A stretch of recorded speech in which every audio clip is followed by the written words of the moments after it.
weeye oo dhacday in 120 iyo xoogaa 122 meelahaas baarlamaano ahaa intay isu tageen ay ku eedeeyeen madaxweynaha inuu fashilmay lixdii qodob uu qabsaday madaxweynaha inuu ku fashilmay uu iscasilo arrintaas runtii waxay sii fogeysay xiriirka madaxweynaha iyo baarlamaanka iyo aad u sii fogeysay iyadoo intaas taxana ahaa يعني كبودين مدحوينهن uu garaystay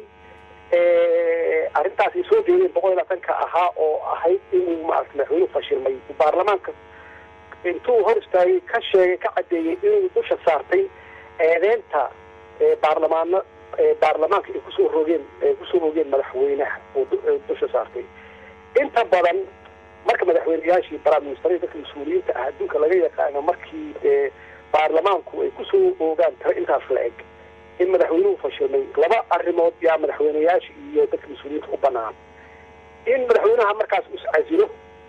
oo de markaas ay ka dalbanayeen baarlamaanka 120 ka ah iyo madaxweynaha inuu cudurdaar ka sameeyo ama apology ka sameeyo oo waxyaabihii lagu eedeeyay uu keeno corrective action wax la yiraahdo